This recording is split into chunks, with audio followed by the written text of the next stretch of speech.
Hello, gamers! Today we're checking out the top new simulators that have already burst onto the scene in 2025. Rooftops and Alleys, the parkour game. There aren't many good parkour games, Mirror's Edge, Dying Light, but there are less famous ones like this one. This is a simulator where you become a parkour master, performing tricks and combos until you fall from a 30-meter height. The idea is simple. You run across abandoned buildings and rooftops, do tricks, either solo or with a party of friends. Despite the simple visuals, the execution is decent. You run, jump, climb, do vaults, slide on poles, and use zip lines. Tricks are performed with button and trigger combinations. The combo system awards points for trick chains but requires precision. A mistake resets the counter. 2 camera views, first and third person. A cool slow motion effect for planning tricks. Multiplayer makes the game much more interesting than the single player. I recommend playing with friends or randoms online. Roadcraft, for me personally, a quite anticipated construction simulator that finally made it to release. Yes, this is a game from the same developers who gave us Spin Tires, Mud Runner, and Snow Runner. Right to the point, you are the head of a company whose goal is to restore a city after natural disasters, floods, hurricanes, sandstorms. You clear debris, repair roads, build bridges, and bring life back to ruined cities. You control a ton of equipment, bulldozers, cranes, asphalt pavers, dump trucks, over 40 vehicles. Physics and handling are top-notch. The developers are pros at this. Every dump truck feels real. If you don't secure the cargo, you'll fly into a ditch on the first turn.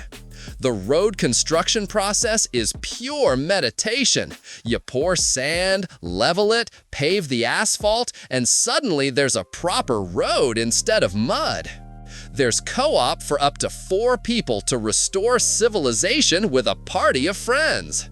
A solid and incredibly addictive simulator. I love almost every game from this studio, and this one is no exception. F1 25. Now let's move on to the simulators that have fully earned their spot in this top list. We'll start with F1 25. Yes, it's all familiar here. This is another auto racing simulator in the Formula One series, which, as usual, comes out every year.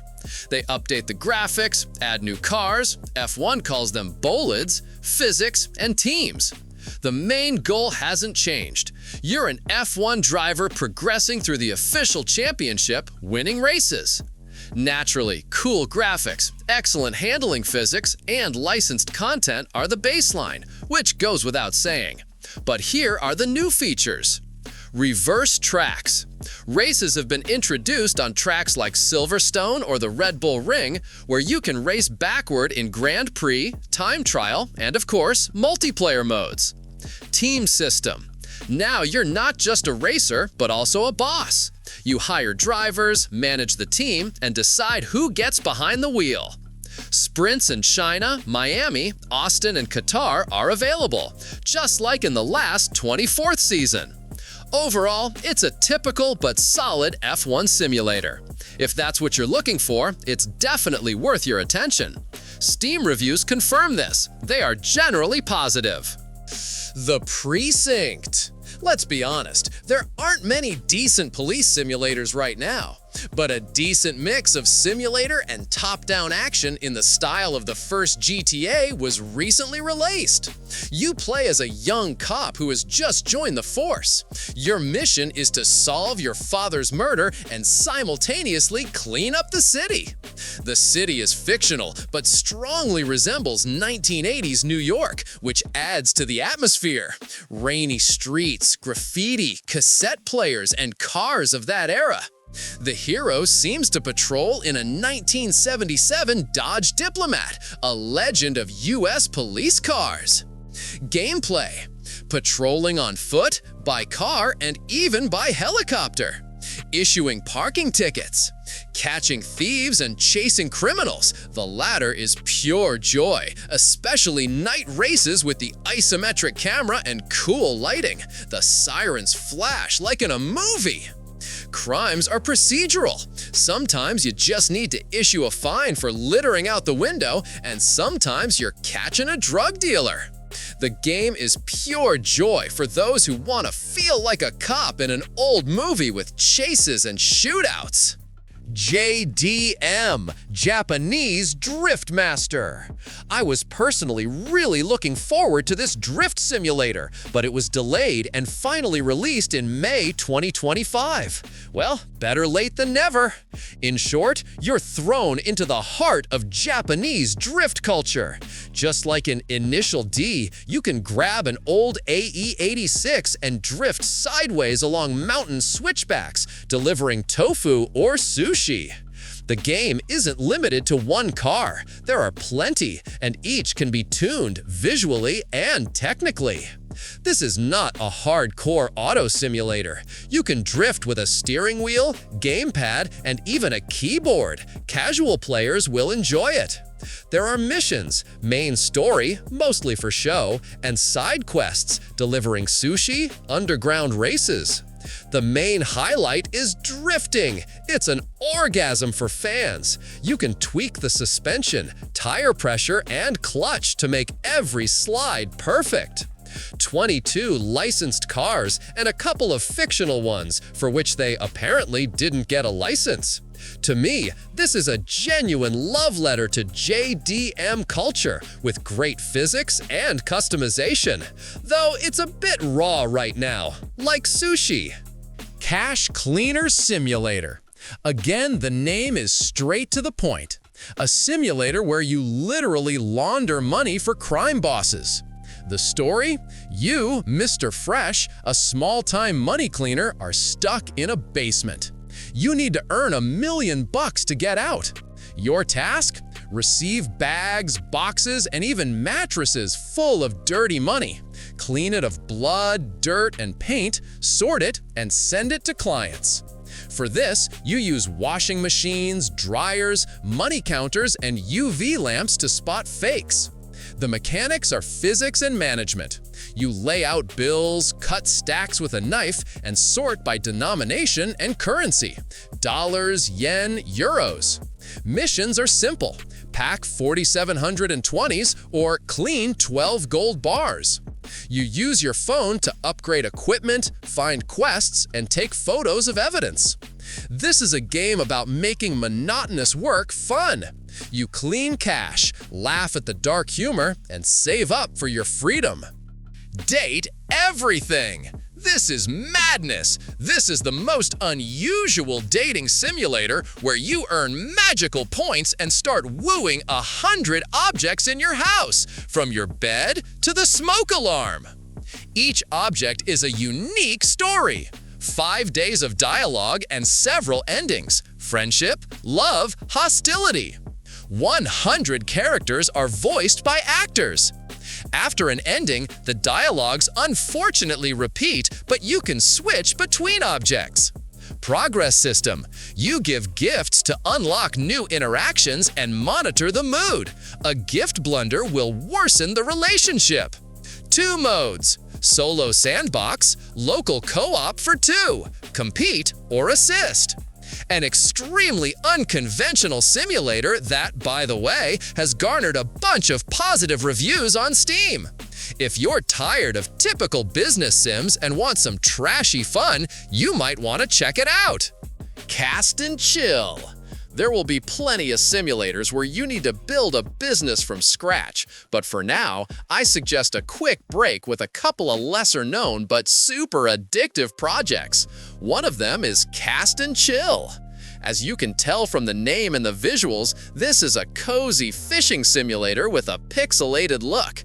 You can actively sit with your rod or simply launch it in the background and relax while the fish bite on their own.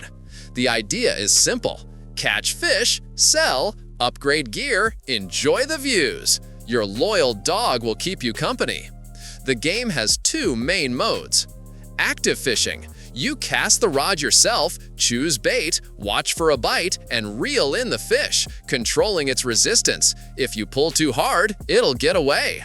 The game features 50 types of fish, from perch to legendary sea monsters, and each requires specific gear. Passive mode. You can go about your business while your character fishes and sells the catch automatically. Naturally, as you play, you'll improve your rods, lures, and boat to catch rarer fish. There's local co-op for fishing with a friend and 13 locations, from quiet lakes to the open sea. Despite the pixels, the game is very engaging. Love fishing? Don't miss it! Contractville! And here's Contractville! Briefly and to the point, this is a simulator where you start with small side jobs to save up for your own construction empire. You demolish dilapidated shacks and build dream homes until you become the king of real estate. Sounds ambitious? I agree. You start with zero capital in an open world. You start small, painting fences, fixing roofs, unloading ships, anything to earn your first coins. Once you've saved up, you create a company for up to 4 people. One is the director, assigning tasks, demolition, construction, decor, logistics. You have to buy land, design buildings, erect walls, windows, doors, and divide the space into zones. Construction involves manual labor or hiring NPC workers. They were added with the release. You hire them through the office, pay salaries, and give commands. Don't forget the interior. Before selling, a house must be not only practical, but also beautiful.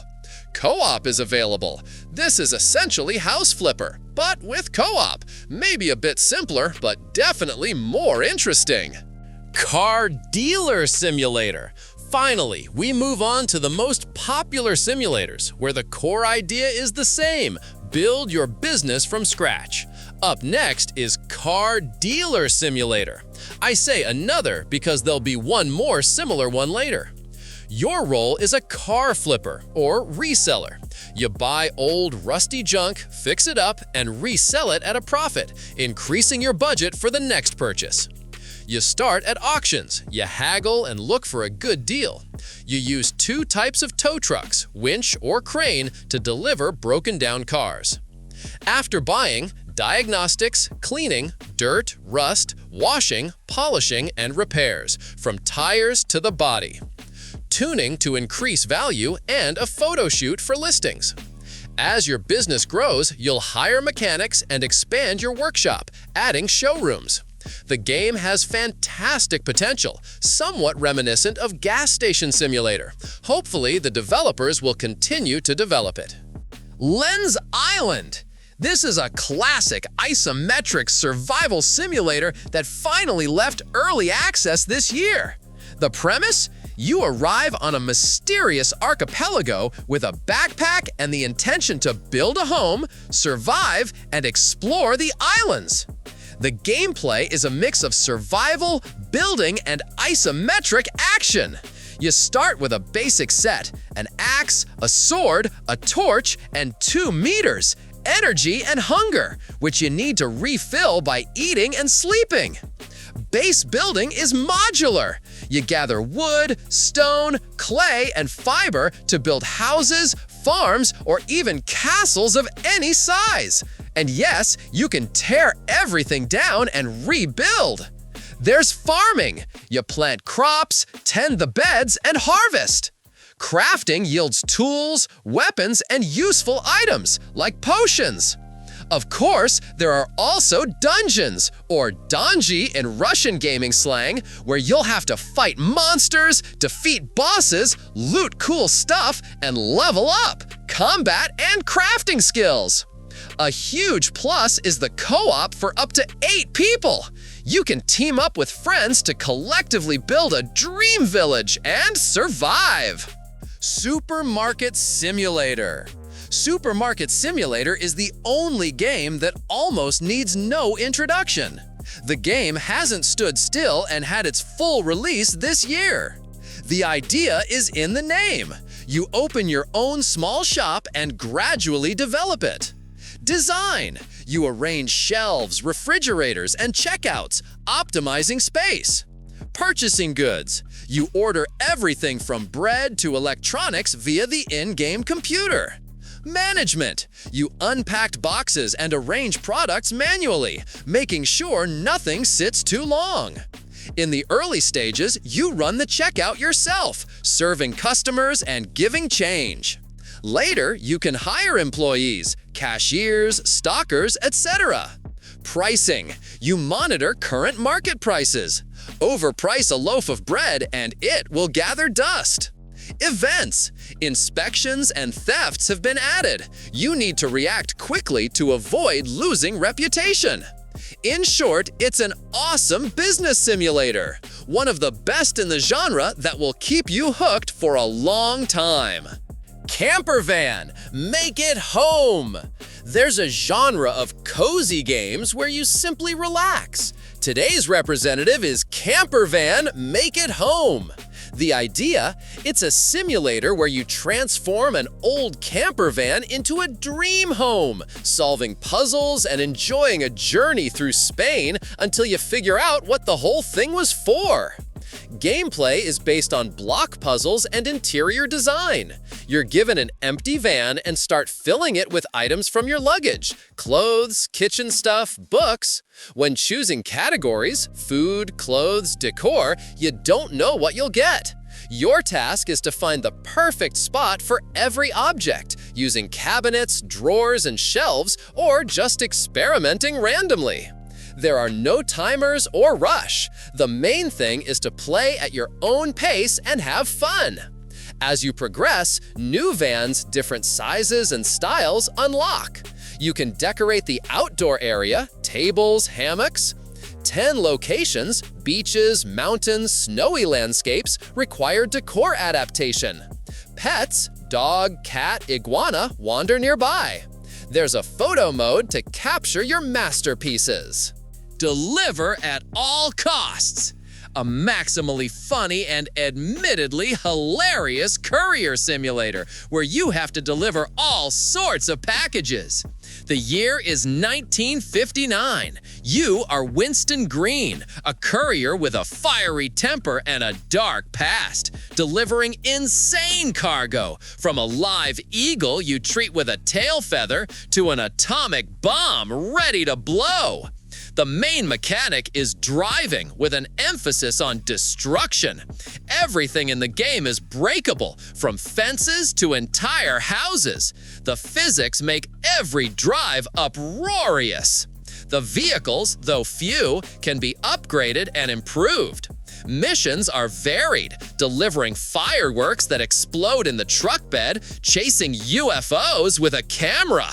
The setting, late 50s, early 60s, is realized brilliantly. Chrome cars, rock and roll on the radio.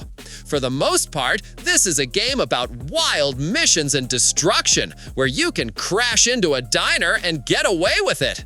It takes about 5 to 7 hours to complete.